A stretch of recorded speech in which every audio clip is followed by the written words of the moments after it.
Bonjour et bienvenue dans l'épisode 4 du podcast Aux êtres entrepreneurs épanouis, le podcast qui sort tous les jeudis soirs 18h sur toutes les plateformes en audio et sur YouTube en vidéo.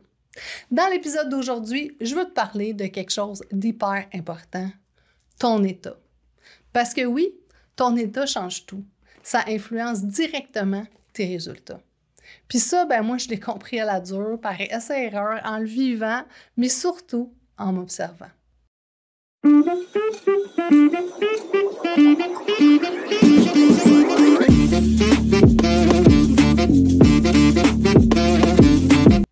J'ai réalisé que quand je me sens agitée, confuse, quand je me sens pas bien, ça fait que c'est comme si je suis dans la résistance.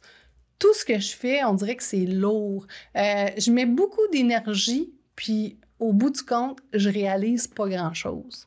Alors que quand je me sens bien, je me sens groundée, je me sens alignée, on dirait que presque par magie, tout devient plus simple, plus clair. Puis ça devient comme facile, léger, puis les choses y avancent vraiment vers où je veux aller. Dans l'épisode d'aujourd'hui, je vais t'expliquer pourquoi ça arrive, puis comment ton état influence tes résultats. Puis surtout, comment toi, tu peux créer des changements positifs facilement dès maintenant dans ta vie pour changer ton état et changer tes résultats. Il y a certaines journées, tout est fluide. Ça va bien, c'est léger, facile, puis on avance facilement. Puis il y en a d'autres qu'on a beau forcer, rien fonctionne. Tu fais des efforts, mais il n'y a rien à faire. Tu sens que tu es inefficace. Puis là, c'est comme, on dirait, je ne sais pas si tu remarques ça, là, mais quand ça va mal, ça se met à aller mal. C'est comme un jeu de domino. Ça va mal au début, tout le reste se met à aller mal. Puis là, tu te mets à douter. Tu deviens impatient. Tu es confus. Tu peux même ressentir de la frustration, de la colère. Là. Tu sais, quand ton ordi, on dirait qu'il ne veut pas marcher. Là. Ça, je suis sûre que ça est déjà arrivé à toi ou quelqu'un de ton entourage. Mais c'est que quand ça se met à aller mal, on dirait que ça va juste de pire en pire. Puis dans ce temps-là, souvent le problème, c'est pas la situation. C'est comment tu te sens face à cette situation-là. Puis quand tu t'énerves, ce que ça crée, c'est que tu n'as pas les idées claires pour trouver des solutions. Mais la bonne nouvelle, c'est que tu as du pouvoir là-dessus. Tu as le pouvoir de changer ton état. Ton état, c'est beaucoup plus que ton humeur. C'est la façon dont tu te sens en dedans de toi, dans ta tête, dans ton corps, dans ton énergie. Ton état, c'est une combinaison des émotions que tu vis, de ce que tu ressens physiquement, puis de ton énergie globale que tu as à l'intérieur de toi. La manière dont on réagit aux événements, c'est directement en lien avec toutes les expériences du passé qu'on a vécues. Parce que quand on vit une expérience, notre cerveau enregistre la meilleure manière de nous protéger dans cette situation-là, donc la réaction à avoir. Et ça fait en sorte qu'on va toujours réagir de la même façon par rapport à cette situation-là, même quand c'est pas ça qu'on veut vivre. Puis je sais pas si ça s'est déjà arrivé, mais j'en suis certaine de dire, c'est plus fort que moi, j'ai réagi comme ça, mais c'est pas ça que je voulais faire. Je vais te donner un exemple. Il y a une de mes filles, quand elle était jeune, on dirait qu'elle savait où peser sur le piton pour me déclencher. Et il faut savoir que moi, je suis quelqu'un de très calme dans la vie. Pour que je sois énervée, il m'en faut vraiment beaucoup. Mais elle, on dirait qu'elle avait trouvé comment faire pour me faire lever le ton, sortir de mes gonds. En fait, c'est ce que je pensais. Mais c'est pas elle qui pesait sur le piton, c'est moi qui me laissais emporter par mes émotions.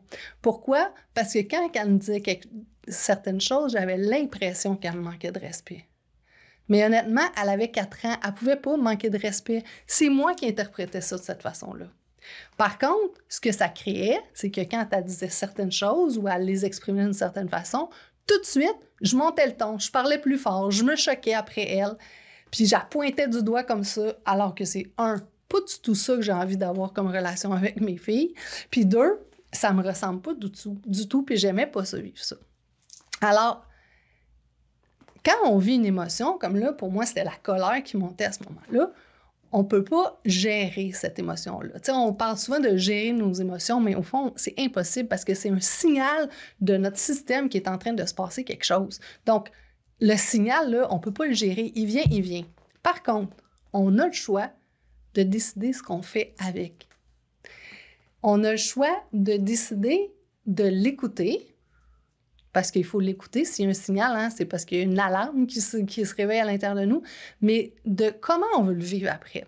Puis, ce que j'ai fait, moi, parce que j'avais pas envie de vivre cette réalité-là avec ma fille, de tout le temps me choquer puis tout ça, c'est que je me suis dit comment je peux écouter cette émotion-là, parce que, tu sais, avoir la pensée qu'elle manquait de respect, c'est après, là, quand j'y réfléchi, que j'ai pu constater ça, mais sur le coup, je savais pas qu'est-ce qui me déclenchait comme ça. Mais ma stratégie que j'ai mis en place, c'est, j'y disais, en fait, j'observais qu'est-ce qui se passait quand tu sais, qu'est-ce qui se déclenchait en moi.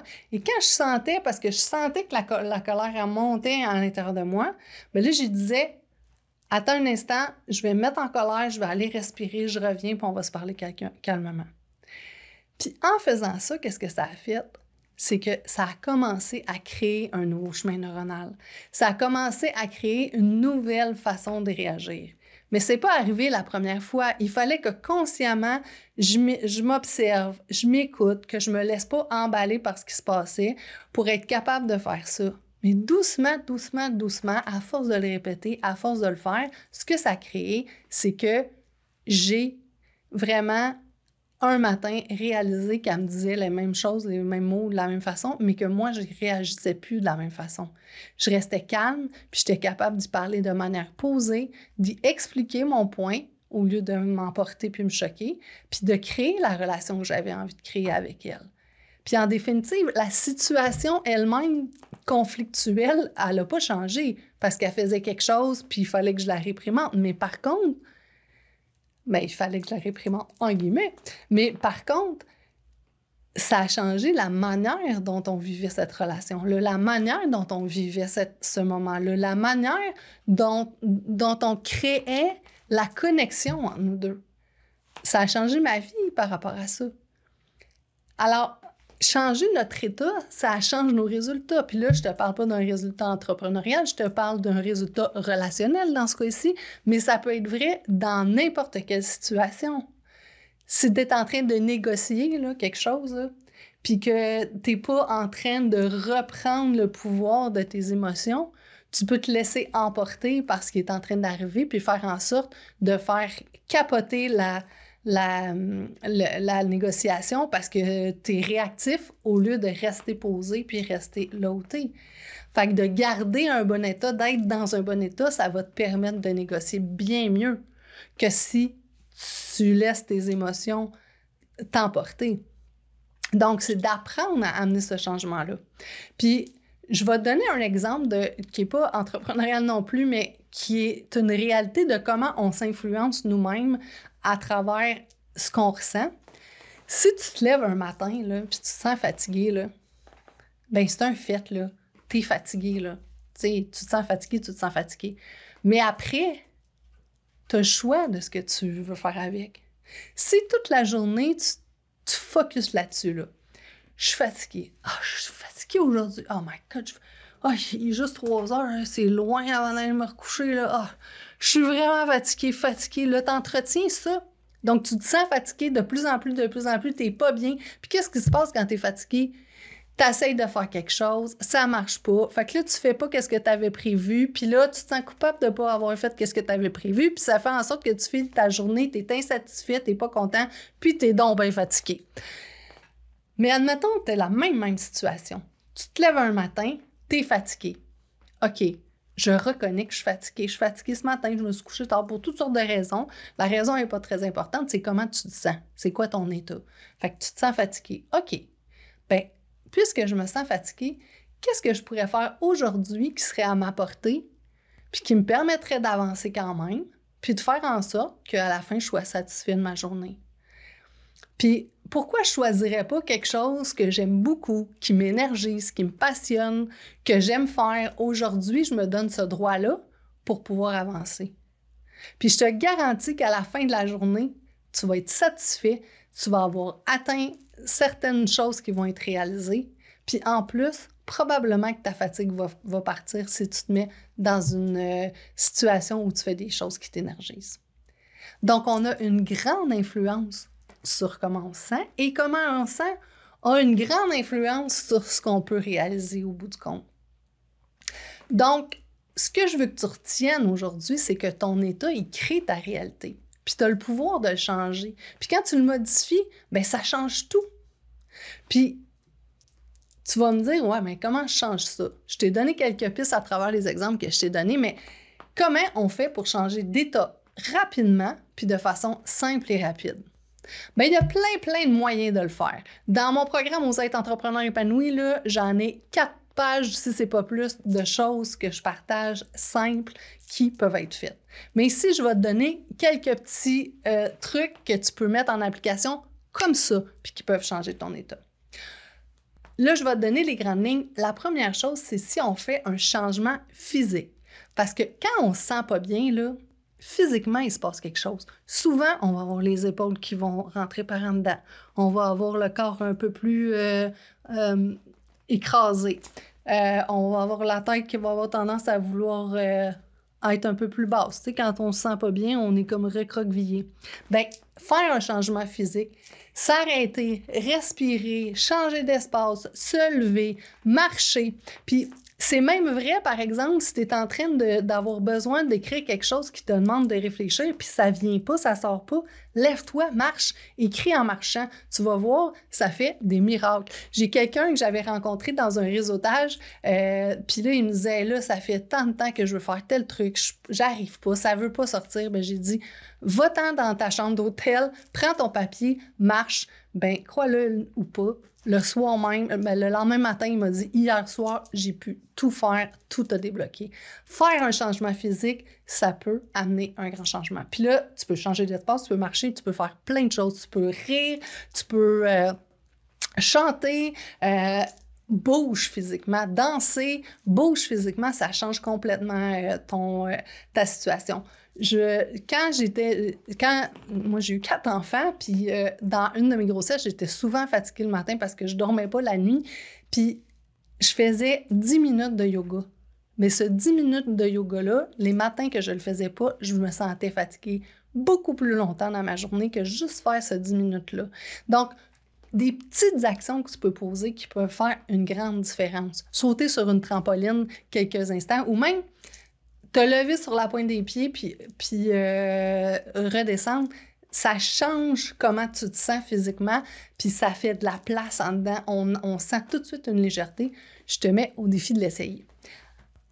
1, ça, c'est physique. 2, la deuxième chose qu'on peut faire, c'est changer la manière dont on se parle, ce qu'on se dit à l'intérieur de nous. Qu'est-ce qu'on est en train de se dire? Bien, ça crée notre réalité. On en a parlé pour ceux qui ont écouté le podcast sur le mindset.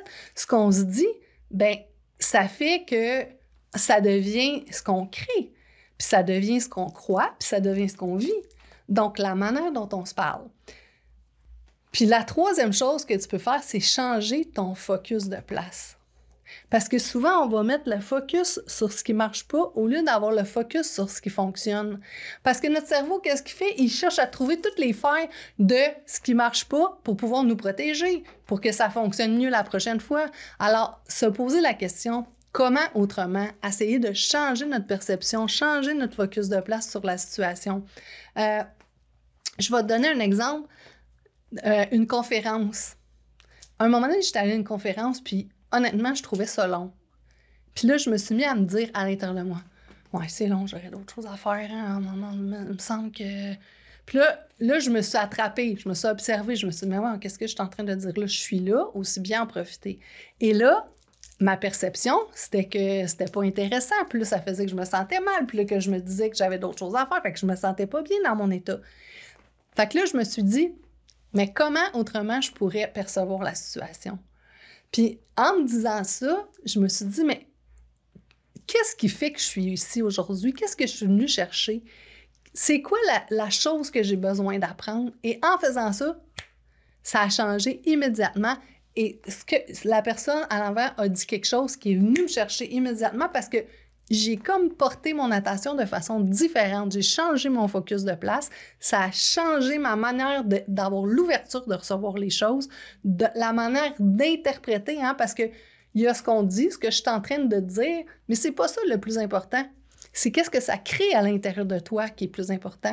Comment tu le processes, comment tu l'exprimes dans ta réalité. C'est ça le plus important. Fait aussi bien le faire en sorte que ce soit positif pour toi. Puis là, je vais te parler d'une de mes expériences qui va mettre en action tous les éléments que je viens de te dire. Dans ma vie, à un moment donné, tout d'un coup, j'ai eu une peur des ponts. C'est arrivé comme ça. J'ai passé des milliers, si ce n'est pas des centaines de milliers de fois sur des ponts avec ma voiture, sans problème. Et un jour, je m'en allais, pour ne pas le nommer, sur le pont La Violette. Et tout d'un coup, je me mets à avoir peur. J'ai toujours eu un peu le vertige, puis le pont La Violette, il y a quand même, tu sais, un certain angle. Mais, bon, là, j'exagère un peu, mais reste que j'avais pas peur des ponts. Je me sentais un petit malaise à cause du vertige, mais pas plus que ça. Mais là, c'était incroyable, là. Tous mes sens étaient exacerbés, là. Puis là, je voyais des images de moi qui perdait le contrôle de mon véhicule qui tombait dans l'eau. Je voyais des picots comme si j'allais tomber sans connaissance. J'avais de la respiration courte, j'avais de la misère à respirer. Je suais ma vie. Je me sentais vraiment pas bien. Puis là, je me disais, mais je passerai jamais à travers. Puis là, ce que ça a créé, c'est que là, il fallait que je revienne après, là, parce que je m'en allais quelque part. Et là, j'avais de la misère à passer sur les ponts. Puis là, ça voulait pas passer. Mais je sais pas d'où c'est venu. Ça, c'est pas tant important, c'est une autre histoire. Mais ça s'est déclenché. Et là, c'est comme si, tout d'un coup, mon cerveau a dit « pont égale danger, tu peux plus passer sur des ponts ». Et pendant ce temps-là, il était arrivé une urgence à ma mère qui était à Saint-Jean-sur-Richelieu. Moi, j'étais sur la Rive-Nord. Et j'ai passé par le tunnel Louis-Hippolyte pour pas prendre le pont Champlain pour pouvoir me rendre à Saint-Jean-sur-Richelieu. Un méchant détour dans une situation d'urgence. Et là, j'ai dit, c'est pas vrai. Je vais pas laisser mon système me limiter comme ça parce que ça changeait toutes les choses que je pouvais. Je ne m'en rendais pas compte, mais quand j'avais des réseautages sur la Rive-Sud, je disais non. Quand j'avais des activités sur la Rive-Sud, je disais non. Puis c'est par après que je me suis rendu compte que c'est parce que la peur des ponts était tellement présente que j'imaginais que là, ça allait être compliqué. Fait que je décidais de pas y aller. Fait que je me limitais dans ma vie incroyablement. Des projets, je disais non. Alors, j'ai dit, OK, qu'est-ce que je peux faire? Je peux changer quelque chose physiquement. Je peux changer mes pensées, ce que je me dis. Je peux changer mon focus de place. Ben, peur des ponts, watch out, me voici. Fait que j'ai dit, là, ça suffit, c'est terminé cette peur des ponts-là. Alors là, j'ai décidé de me mettre au défi et de me mettre à repasser sur les ponts en changeant quelque chose. Et qu'est-ce que j'ai fait pour changer? C'est que je me suis mis à me tapoter ici sur la joue. Ceux qui connaissent l'EFT, c'est un des éléments de l'EFT, mais c'est beaucoup plus complexe et puissant que ça. Mais bref, je me suis mis à me tapoter sur la joue quand je tapotais sur le pont, quand je passais sur le pont, pardon. Pourquoi? Parce que notre cerveau ne peut que avoir 8 informations en même temps qu'il peut computer. Donc là, j'en donnais une de plus que la peur. Puis 2, quand c'est contradictoire, ben il y a comme une confusion qui s'installe, puis l'émotion ne peut pas être aussi forte parce que quand on met le focus sur l'émotion qui est forte, ben elle prend beaucoup de place. Mais si on met le focus sur beaucoup de choses en même temps, à un moment donné, il y a comme une distribution de l'attention, si on veut. Donc, je me suis mis à tapoter et à rire. Alors là, je riais comme une déchaînée dans mon véhicule, même si c'était pas drôle. Je riais comme une folle, je me tapotais. Et dans ma tête, je me disais, tout est parfait dans le moment présent, tout est parfait dans le moment présent, tout est parfait. Parce que rationnellement, là, je savais que le pont n'était pas plus dangereux que la veille, là, mais c'est pas ça que je ressentais. Fait que là, tout est parfait dans le moment présent, tout est parfait dans le moment présent. Et là, je riais, et là, je me tapotais, et donc, je me parlais, et je me focusais sur la plaque d'immatriculation du véhicule qui était en avant de moi, puis là, je lisais les lettres en disant ça dans ma tête, en tapotant ma joue, puis en riant. Là, tu vas dire, elle est complètement débile, j'aurais trouvé ça bizarre de la rencontrer. Je te fais même pas l'exemple de quand je ris, mais si tu me vois un jour en conférence, je le fais. Alors, mais ceci dit, ça m'a pris à peu près 1 an, mais la peur des ponts, elle est partie définitivement. Aujourd'hui, je peux passer où je veux, même je ressens moins de vertige qu'avant. Donc, on a un grand impact sur nous. Ce que je t'invite à faire, c'est vraiment de t'observer, de te demander si l'état que tu vis actuellement, il te supporte ou il te nuit. Puis si c'est le cas, il te nuit, change-le. Ça va complètement changer tes résultats. Le jour où j'ai appris que changer mon état avant d'agir, ça changeait tout, ben ça a changé ma vie. Parce que quand on se sent bien, qu'on a les idées claires, on agit en fonction de ce qu'on veut vraiment créer. Puis on a les résultats qu'on souhaite vraiment. Donc aujourd'hui, rappelle-toi que tu as le pouvoir de changer ton état pour avancer. Aussi bien te sentir le mieux possible dans toutes les situations. Alors si cet épisode-là t'a parlé, je t'invite à me laisser un commentaire, à le partager avec quelqu'un à qui ça ferait du bien ou à venir m'écrire directement. Ça va me faire plaisir de te répondre. Merci d'avoir été là. Merci d'oser être. Et on se retrouve bientôt dans un prochain épisode du podcast Ose être entrepreneur épanoui qui sort tous les jeudis 18h sur toutes les plateformes en audio et sur YouTube en vidéo.